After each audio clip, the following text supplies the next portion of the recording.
May 1945. Allied forces sweep across Germany and discover weapons projects that seem impossible. Massive tanks too large to cross bridges, bombers designed to reach New York, rockets that dwarf the V2, railguns capable of shelling cities from 50 miles away. Most exist only as blueprints, prototypes, or partially completed hulls. Germany surrendered before finishing them. But the technology survived, and the Allies wanted every piece. The term wonder weapons came from German propaganda, Wunderwaffe, weapons so advanced they would reverse Germany's losing position. Hitler believed in them obsessively, diverting resources from proven weapons to experimental projects that might never work. By 1945, dozens of these programs existed in various stages. Some were nearly functional, others were pure fantasy.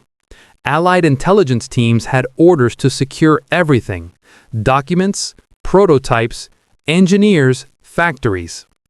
The Landkreuzer P.1000 Ratte was the most absurd tank project ever considered.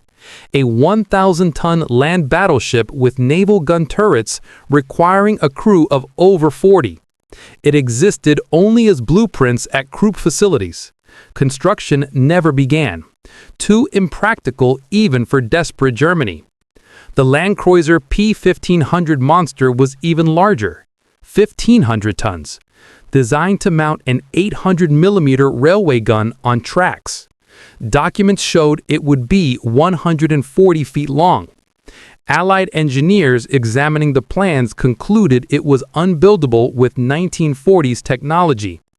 Both supertank projects were canceled by Germany before completion.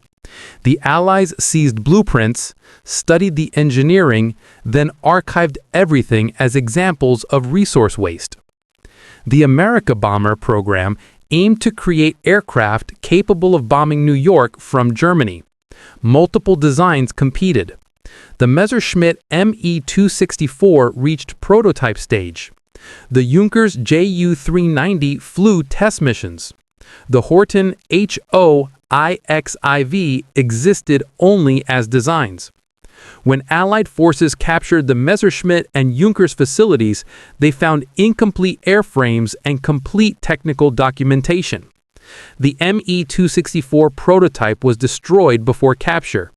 The Ju-390 prototypes were captured, examined briefly, then scrapped. The long-range bombing technology influenced post-war strategic bomber development. The V3 Hochdruckpumpe was a supergun, a multi-chamber cannon designed to shell London from France. Unlike the V1 and V2, which were rockets, the V3 used multiple explosive charges along a 150-meter barrel to accelerate shells to extreme velocity. Germany built 2 V3 installations in France. Allied bombing damaged both before completion. The weapons never fired operationally. After the war, British engineers examined the surviving installation, conducted tests on the mechanism, then demolished everything. The concept influenced Cold War artillery research, but was never adopted operationally. The Silverbird was a suborbital bomber concept.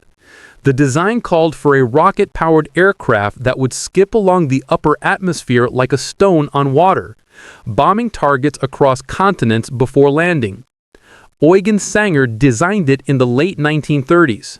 By 1945, it existed only as detailed engineering studies. No prototype was built.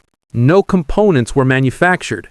But the documentation was extensive and scientifically sophisticated. Soviet forces captured Sanger's research documents and attempted to recruit him for their rocket program. He declined and went to France instead. The Americans also obtained copies of his work. The skip-glide concept influenced early thinking about intercontinental missiles and spacecraft re-entry.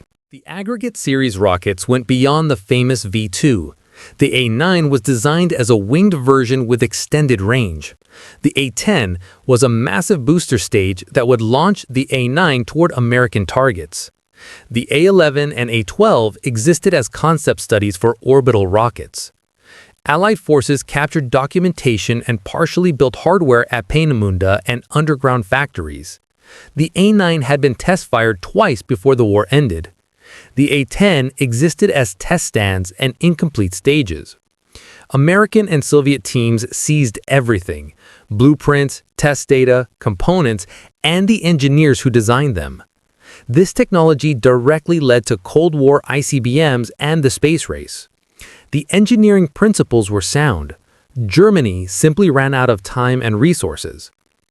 The Horten O-229 was a jet-powered flying wing, decades ahead of stealth bomber concepts. 2 prototypes were built, and one flew successfully before Germany surrendered. The aircraft used wood and metal construction with design features that reduced radar signature unintentionally. American forces captured the incomplete third prototype at the Gotha Wagon Fabric factory. It was shipped to the United States and stored at the Smithsonian. Modern testing confirmed it had low radar visibility. The design influenced Cold War flying wing research. The Sun Gun, Sonnengewehr, was a proposal to build an orbital marrow weapon that would focus sunlight to incinerate cities. Conceived by German scientists in the 1920s and revived during the war as a theoretical weapon. No prototype existed. No hardware was built. Only theoretical studies on paper. Allied intelligence found these documents and dismissed the concept as scientifically impractical with available technology. It remains one of the most bizarre weapons proposals of the war. The Rheintochter, Schmetterling, and Wasserfall were surface-to-air guided missiles designed to destroy Allied bomber formations. All 3 reached advanced development. Wasserfall was closest to operational deployment. Approximately 40 Wasserfall missiles were produced before the war ended. Allied forces captured missiles, launchers, guidance systems, and production facilities. American teams studied the radar guidance extensively. Soviet forces captured production facilities in their occupation zone. Both nations integrated the technology into their own surface-to-air missile programs. By late 1945, Allied technical teams had cataloged hundreds of German wonder weapon projects. The priorities became clear: capture anything with potential military application, study everything that showed advanced concepts, destroy anything too dangerous to preserve, and recruit the engineers who understood it all. Operation Paperclip brought German scientists and engineers to America. The Soviet Union ran parallel programs recruiting German experts. Both sides wanted the knowledge more than the hardware. Most physical prototypes were scrapped or destroyed by 1948.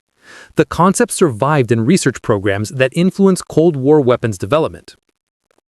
German rocket engineers designed American and Soviet missiles. German aeronautical research shaped jet aircraft design. German electronics work at advanced radar and guidance systems.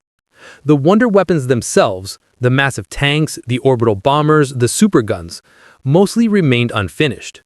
They were too ambitious, too resource-intensive, or too impractical for wartime Germany to complete. But the engineering behind them was real. The mathematics worked. The designs were feasible with sufficient resources and time. Germany lacked both. The Allies had both, and used German research as a foundation for post-war weapons programs. Today, surviving examples are rare.